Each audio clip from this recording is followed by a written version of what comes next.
kita akan membahas tentang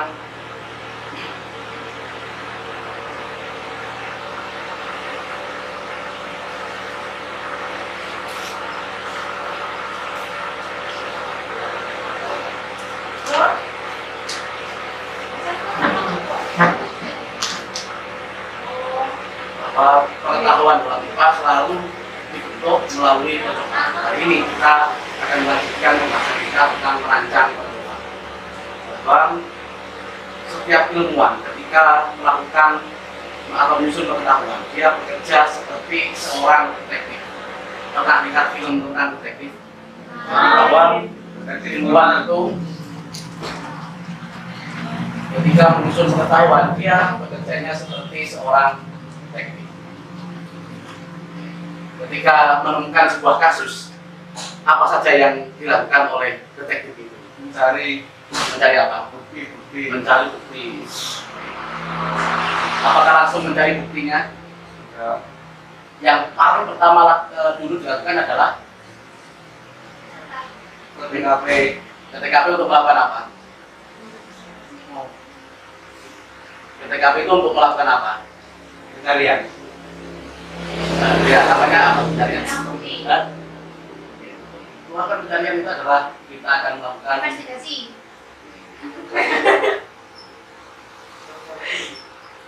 Pasti dia akan melakukan ini dulu atau pencarian di TKP-nya. Nah, kemudian setelah pengamatan, apalagi yang dia lakukan? Orang lihat film detektif kan biasanya detektif Conan. Kalau yang anak kecil kan Upin Ipin itu kan pernah jadi detektif gitu ya. Nah, ketika dia jadi main detektif kan yang dia lakukan setelah pengamatan apalagi? Mencari apa? Mencari barang bukti. Apakah langsung setelah pengamatan mencari barang bukti? Betul?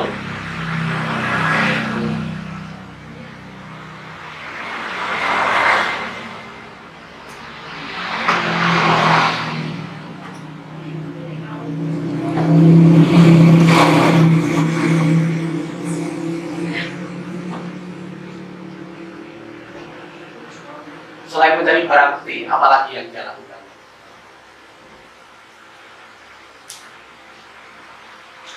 Biasanya kan dia melakukan berita acara pemeriksaan, pasti dilakukan dengan cara wawancara atau bertanya.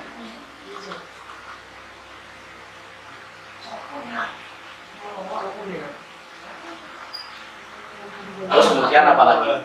Cuma itu toh. Setelah semua pengamatan dari barang bukti bertanya, apakah cuma itu saja? Hasil akhirnya adalah kalau tidak ada hasil akhirnya kan berarti belum selesai. Pasti detektif itu hasil akhirnya adalah berhasil apa? Mengungkap siapa pelakunya kan gitu kan ya. Nanti membuat kesimpulan.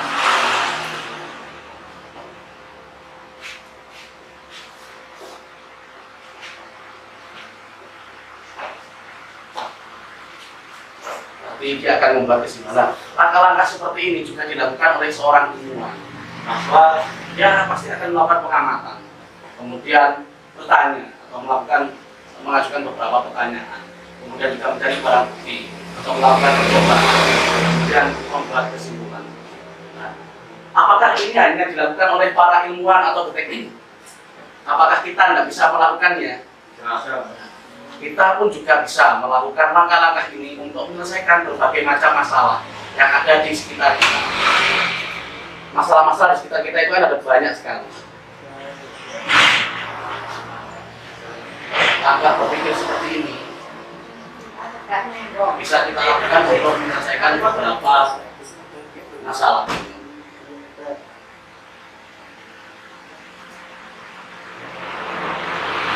Apa sih sebetulnya masalah itu? Tidak cocok ini masalah. Jadi, ketika kita menemukan sebuah masalah atau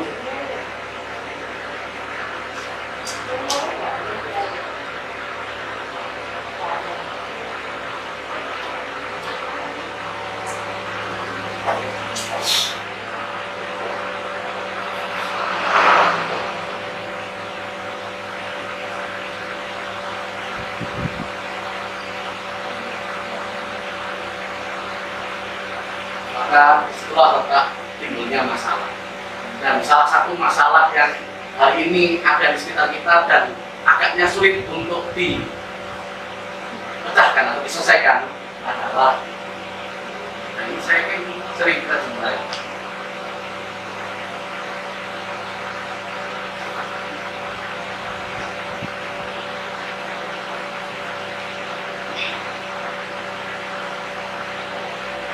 pertama betul, kita selalu diajarkan bahwa kebersihan itu adalah, tapi kita selalu melihat orang-orang di sekitar kita itu dengan enaknya membuang sampah itu di sungai, dan efeknya kita mungkin sering melihat bagaimana tumpukan sungai atau tumpukan sampah itu di sungai yang sungguh luar biasa. Nah, yang sering terekspos di media itu kan bagaimana tim Pandawara membersihkan sungai sampah yang memenuhi sungai. Nah, saya akan tunjukkan beberapa berita tentang bahwa sampah yang kita buang ke sungai ternyata dampaknya sangat luar biasa.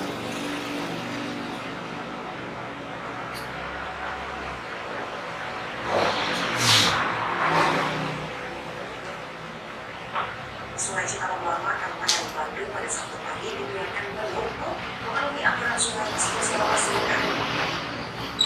Tengah. Efek dari pembuangan sampah kita akhirnya seperti ini. Seperti inilah pemirsa penampakan. Jadi jangan berharap, wah saya kan cuma satu orang tuh ya. Semua orang berpikirnya seperti itu. Hanya dia sendiri. Nah, akhirnya ketika timur akan sampah sepanjang 800 meter dan dengan 200 meter. Meski sedang terlalu kecil dan mengganggu aktivitas warga. Aliran Sungai Citarum ini berhubung langsung dengan Sungai Citarum Utama. Sampah membuat aliran air yang sedang berpotensi meluap dan ancaman banjir suap makin terjadi permukiman warga. Sebelumnya pemirsa, sejumlah petugas dan warga sudah melakukan pembersihan. Namun, karena perilaku masyarakat yang kerap membuang sampah sembarangan, sungai ini kembali dipenuhi sampah.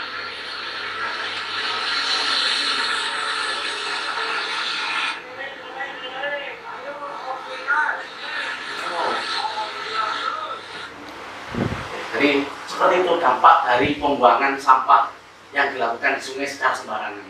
Mungkin kita berpikir, cuma saya saja yang menyebut, tapi semua orang juga berpikirnya seperti itu. Akhirnya ketika berkumpul di muara, sampah-sampah itu akhirnya seperti itu, membunuh seperti itu. Nah, berarti kan ada masalah yang ada di sekitar kita. Nah, sekarang bagaimana cara menggunakan langkah-langkah ini untuk mencari solusinya? Sekarang, akhirnya tadi kan langkah-langkah seperti ini bisa kita lakukan untuk digunakan dalam kehidupan sehari-hari. Masalah yang saya angkat atau yang terjadi di sekitar kita, ternyata ada banyak orang yang membuang sampah di sungai. Efeknya yang seperti yang kita lihat sekarang, ketika ada permasalahan seperti itu, kira-kira solusi yang bisa kita lakukan atau apa yang bisa kita lakukan untuk menyelesaikan masalah itu? Buang sampah pada tempatnya. Nanti menyediakan tempat sampah.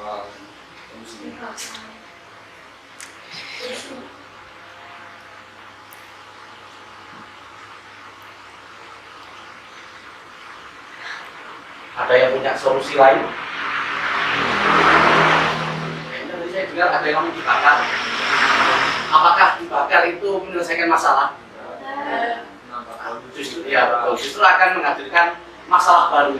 Mungkin sering kan mendengar ada netizen yang curhat dengan di medsosnya karena tetangganya sering bakar sampah setiap hari di dekat rumahnya. Akhirnya kan dia terganggu dengan aktivitas itu. Sampah yang dibakar jelas mungkin akan menghilangkan sampahnya, tapi akan menghadirkan masalah baru. Apa cuma satu ini? Oke. Apakah itu saja?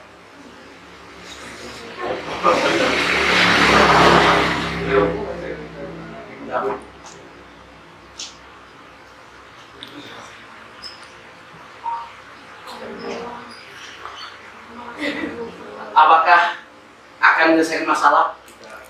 Iya kalau organik, gitu kan. Organik berarti yang terbuat dari atau bahan yang berasal dari makhluk hidup. Nah kalau plastik, kalau styrofoam, apakah ketika dikubur atau dipendam akan menghasilkan apakah akan menghasilkan solusi? Kan justru tidak, justru akan menghasilkan pencemaran bagi lingkungan atau tanah sekitar. Ada yang punya solusi lain? Didaur ulang.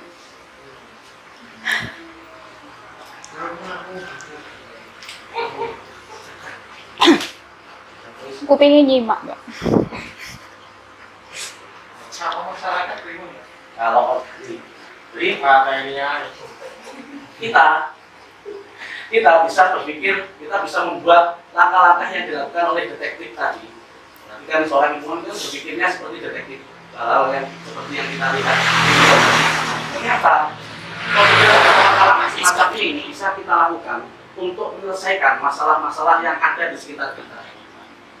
Contohnya ya seperti yang kita lakukan tadi, ketika fenomena buang sampah tersebut akhirnya menghasilkan beberapa solusi yang bisa kita tawarkan untuk menyelesaikan permasalahan tersebut. Nah, inilah yang kita sebut dengan nama metode.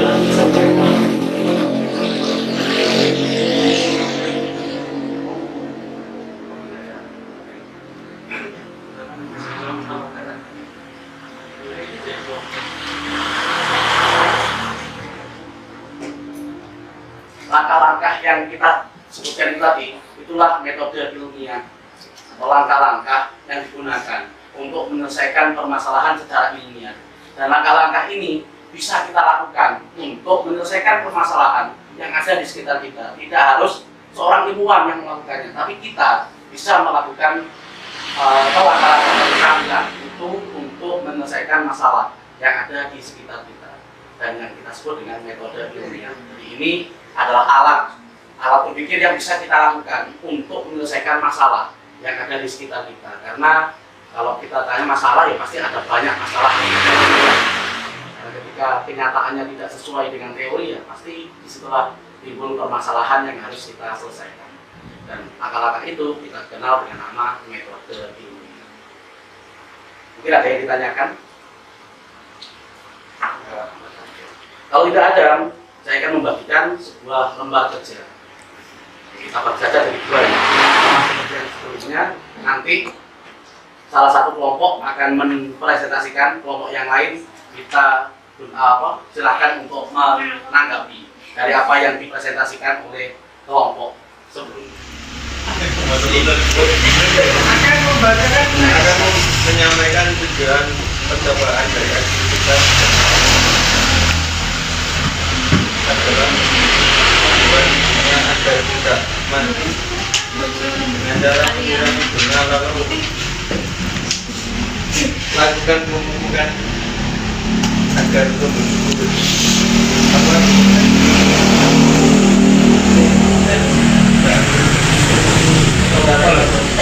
tanaman yang dikasih pupuk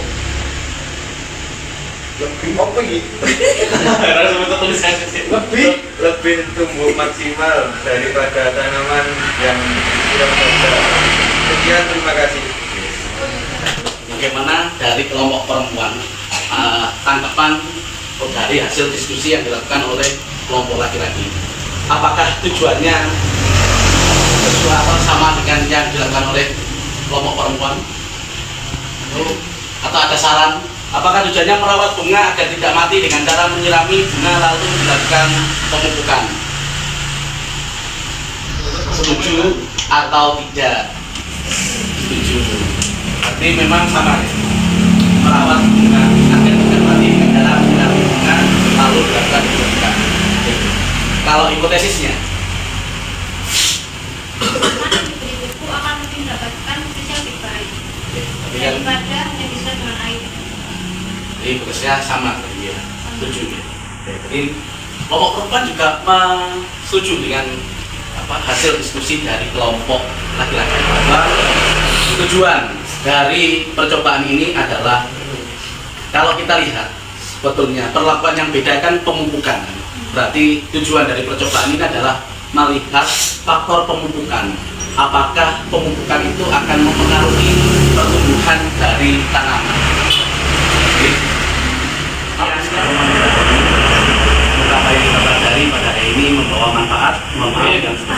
Wassalamualaikum warahmatullahi wabarakatuh. Waalaikumsalam warahmatullahi wabarakatuh.